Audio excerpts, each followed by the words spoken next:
Thank you. Thank you, Anne, for your kind words of welcome.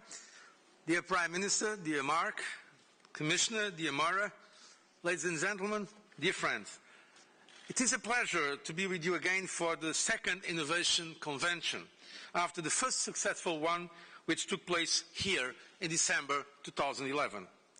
I would like in particularly to thank Commissioner Mara Gilgan-Quinn for all her efforts, her competence, her enthusiasm in driving forward an ambitious European agenda on innovation in the context of our overall Europe 2020 agenda, and also for her role and the role of her team in organizing this convention today.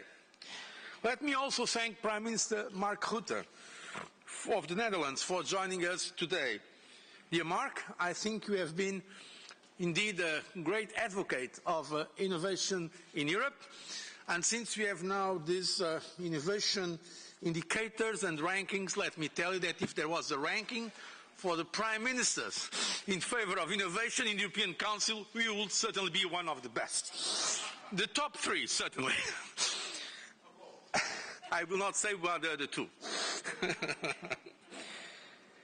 The convention is the perfect embodiment of innovation. It is ambitious, bigger and broader than the first edition.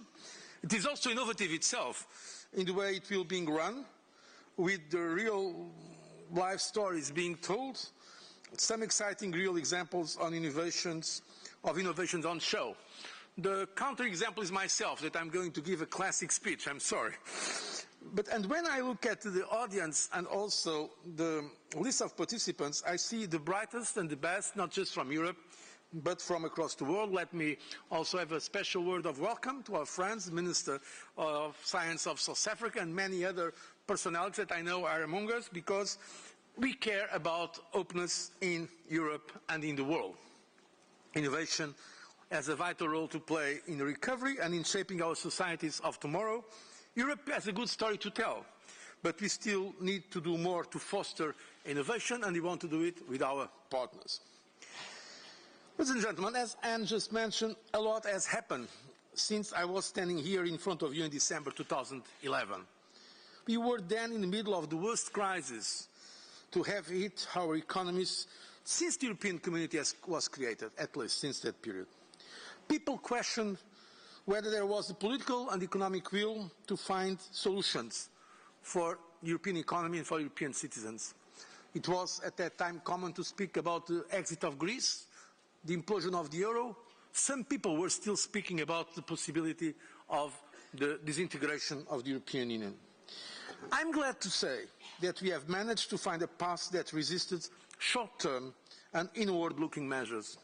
I'm confident as the year progresses and slides into the second half of this decade that we'll have found solutions that learn from the past, allowing us to emerge stronger, more united, more open, more competitive, and also more innovative and more forward-looking. Although it remains fragile and modest, we have now a recovery. And our recovery is gaining ground, with the most recent GDP forecasts 2 weeks ago raised to 1.5% growth this year and 2% next year. So we have reasons to look at the world and to our economy with confidence. Namely, there is now improvement in confidence of investors and consumers. I really believe we have turned the corner. But indeed, we should avoid any kind of complacency. External shocks remain a threat, from economic developments in the emerging powers to political developments in our doorstep, for instance, Ukraine. And with the current level of unemployment, especially amongst our younger generations, we cannot say, unfortunately, we cannot yet say that the crisis is over. We know we cannot go back to business as usual. The world after the crisis will not be like the world before the crisis. We know we need to build on our momentum and cannot sit back and relax. We know standing still has the same effect as sliding backwards. And I know that you, as innovators, forward-looking as I believe you all are, understand this better than anyone else, that we must invest in the future, that the future of Europe is science, the future of Europe is innovation. Ladies and gentlemen, Innovation plays a vital role in our recovery and long-term vitality. Our economic and social recovery requires innovation and competitiveness to create jobs and growth. Evidence shows that countries which invest in research and innovation have been the best equipped to get out of the economic crisis.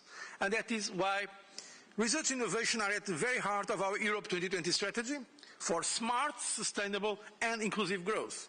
We have already taken significant steps in the right direction with our flagship initiative on the Innovation Union, as well as concrete targets such as investment in R&D equivalent to 3% of GDP, reducing the number of early school leavers and increasing the number of citizens with tertiary education so that we can match our skills with our future economic needs. Innovation and skills go to the very heart of what we in Europe should be about in the 21st century, in our knowledge, in our values, in our way of living. That is why I'm delighted to see the breadth of sectors represented at this convention. Because indeed innovation applies to all areas of our society, from agriculture to energy and to the new digital age, from health and sport to the environment, transport, space, new modes of producing and new modes of consuming. And it can be applied by us all in the private and public sector. So how have we been performing across the European Union since the launch of the Innovation Union and our first convention? Let me recall that Europe, united in the European research area, remains the largest knowledge production base in the world. The European Union produces almost a third of the world's total science and technology, and we count almost twice as many science and technology graduates as the United States. Very often we don't know very well these figures because in statistics all over the world, Europe does not appear united. But in fact, in spite of all the difficulties we have, and we have many, I know them, we are the biggest powerhouse in terms of innovation and science in the world. And overall, Europe is improving its innovation performance.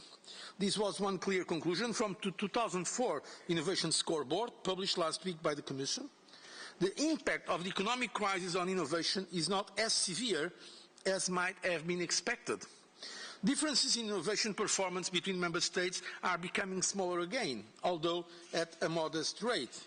And from that point of view, I was particularly attentive to the last Eurostat statistics on European Union member states' innovation growth performance that present a country that has been living through a big crisis, Portugal, as the number one in terms of gross innovation, 3.9%.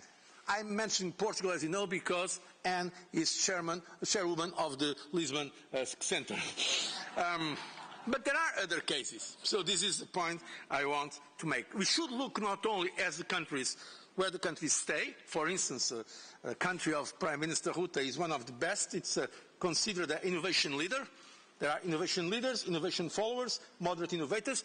Portugal is a moderate innovator, but it is the number one in terms of growth. So we should also encourage those countries that are a little bit behind, but they can catch up. I think this is extremely important for the success of our strategy. Going against what I call very often the intellectual glamour of pessimism that is so fashionable today in Europe, let me briefly a few positive examples. We have caught up a little with some of our international partners, even if we still are behind in innovation comparing to our South Korean and American friends. The innovation gap is closing with the United States and Japan, and this is good news. With business spending at 1.20% of GDP, we are behind the US, that is at 2%.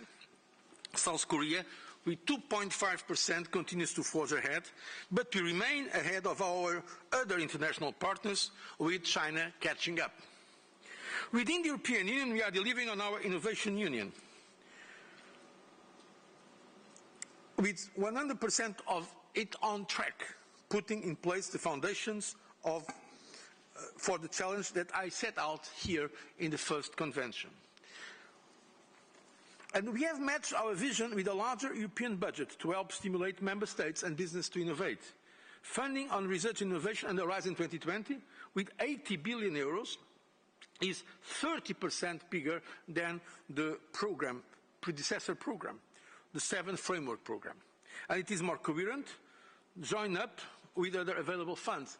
I want to highlight this point because, in fact, as Prime Minister Rutte knows well, we had very, very difficult negotiations for this new budget for the next 7 years. But I have to fair with the heads of state and government, while they were rather, let's say, prudent in other areas of the budget, I think I can say that they were quite open, including, of course, I like to thank Mark, including Netherlands, on this issue of the budget for science and research. And it was not evident at the beginning because of the financial constraints that we are living in Europe. And Horizon 2020 has also been designed to be simpler to use for researchers and businesses, in particular SMEs, so that they can spend more time on research and innovation and less time on administration.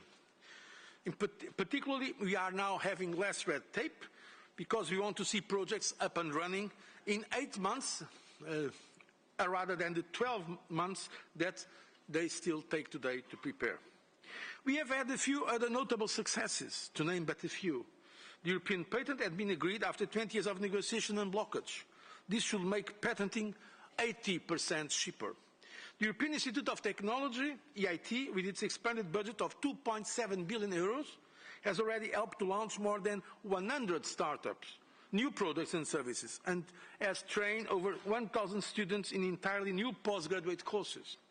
The new risk-sharing facility and the venture capital passport that Mara has put so much time and energy in should now encourage more risk-taking, because without trial and error there can be no progress. The European Research Council, one of our flagships, has consolidated its position and reputation as a funding entity based on excellence, and indeed today it's a benchmark globally. Finally, research job opportunities for researchers across the European Union are becoming more visible. The Eurexis Gateway has advertised 100,000 jobs in 4 years. This needs to be increased further, which is why we have recently launched a roadshow, 29 cities in 22 countries in 2 months, to offer career advice to researchers and make them aware of job opportunities across the European Union. But we need to do more. There is obviously more to do if we are to maximize our potential. There are still barriers to knock down, public and private investment to increase, jobs to fill, young generations to attract, and the gender balance to redress. And here, once again, I would like to thank Commissioner Maria Kogan-Quinn, because she has also been very, very vocal in this need for gender balance in this area. And in fact, the innovation prizes for women that we are going to deliver just afterwards is a good signal of this. The reality is that whilst each member state has made progress in research and innovation, there is a growing disparity across regions, if you look at that not only at national level but regional. The 27 best performing regions are in only 8 of our member states. We are still behind some of our partners and are still some way off our target of 3% of GDP in R&D that others are already meeting. We are falling short in the proportion of researchers and young innovators and citizens. This is why initiatives such as the Youth Guarantee Scheme and the Grand Coalition for Digital Jobs are so important. We know that innovation needs ICT and that 20% of our growth is based on the Internet. We also know that we have nearly 1 million new ICT jobs in the coming years for our younger generations to fill. And while progress on the European research area has accelerated in recent years, we need to improve further our competitiveness and efficiency, and in particular the mobility of researchers. This is an excellent example of where Europe needs to be bigger on big things, where it makes sense to pool resources for cutting-edge innovation which member states could not afford alone. The communication we are preparing on research and innovation as source of renewed growth, to be adopted by this next summer, will provide us with that next launchpad to take this forward together, precisely because, as was already said, innovation is not just a policy for one commissioner or one director general. It is something that has to cover in the Commission all the structures, and also in Europe, generally speaking, it has to be a mainstream policy and not just a sectoral policy. And I have said working with member states together because it is for them, for public administrations, but also for private enterprises, big or small, to seize the opportunities available and deliver on their commitments. We need more innovative companies and a growth-friendly framework to bring innovation successfully to the markets. Innovations as such is not enough. Innovation also needs to be translated into daily life. So it is a shared responsibility and should be moving together in the same direction. Collaboration is essential for this smart, successful and efficient innovation on a bigger scale, improving our competitiveness between government and industry and within governments and industry. Finally, there are some issues that we cannot solve only by innovation policies. And this point I want to make very clear. This point sometimes is not reflected in the statistics. The best way to drive innovation in Europe is also in cultural terms. Some of the big difficulties we still have in Europe are of cultural nature, the resistance to innovation, that in fact we see that is less important in other parts of the world. There are some cultural blockages that for stereotypes or prejudices create difficulties for companies that want to make us do more in terms of science and innovation. And some issues are related also to the fragmentation of our internal market. Because let's make it clear, when in the United States a small startup has an idea, immediately their home market is the whole internal market of the United States. In Europe, it's still absurd. We have 28 markets, digital markets. How can we compete when we have still 28 digital markets? That's why we have to break the barriers to the internal market. This is one of the best ways to contribute to a more innovation-friendly environment. This is critically important. That's why I really mean it when I say we have to develop, and we are doing it through science and innovation, specific policies for innovation, but we have also in the general framework of our economic reforms to sustain this move for innovation and also to look at some of the cultural resistance that exists, for instance, to entrepreneurship in many quarters in Europe. And this is the message I want to convey to you, that the Commission is committed to it. I believe you are going to do it. That's why also it is important to look at the future. And that's going to be my last word on foresight. I think foresight capabilities are important. I believe we need to identify the long-term science, technology and innovation breakthroughs that will provide opportunities for Europe to remain a global leader and at the same time shape our societies towards the future. I have asked the Chief Scientific Advisor, Professor Anne Glover, and the Science and Technology Advisory Council to prepare a report on foresight for the next summer. And based on that report, we are planning a high-level conference called The Future of Europe is Science, to be jointly organized by the Commission and the upcoming Italian presidency of the Council. In the autumn, we are planning to organize it in or around Ispra, where the Joint Research Centre has its main laboratories. So, ladies and gentlemen, I wish you a very, very successful convention. Usually, when we make these opening speeches, we say that I'm looking forward to read the conclusions of the convention. In fact, I'm going to say more than that. Just this afternoon, I'm going to join you again in the cocktail so I can learn something about the conclusions we have come to during today. And I wish you a very, very successful work. Thank you very much for your attention.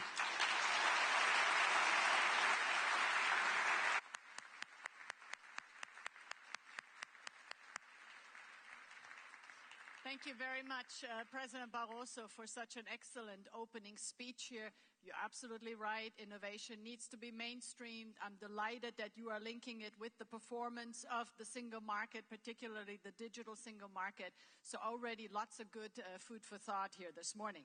Now, I have the great pleasure of welcoming Mark Rutte, the Prime Minister of the Netherlands. Prime Minister, before you come up, I just want to say a little bit about you. Prime Minister, you are a historian by training. I also learned that you are a very gifted pianist. And you've had experience in both the private and the public sector.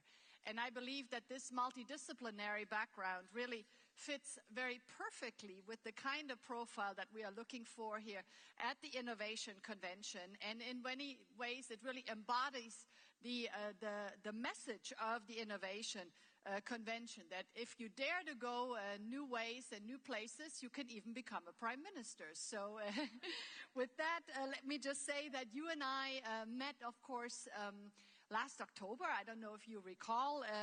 This was before the October European Council, which I'm sure many of you know was dedicated to innovation and digital advancement. And I had the great pleasure of facilitating an exchange between you and the Leaders Club. And the Leaders Club consists of the founders of very innovative and successful technology companies such as Spotify or Rovio. And what I have to say is the fact that you not only took time out the evening before the European Council, but we're really sitting there and listening to their concerns really taught me very much about your sincere and genuine interest in innovation. And as President Barroso just said, the Netherlands scored well above the European average in innovation performance. So I think much of this is due to your making, and that's why we're delighted to have you with us today, and the floor is yours. Please come up on stage. Very good.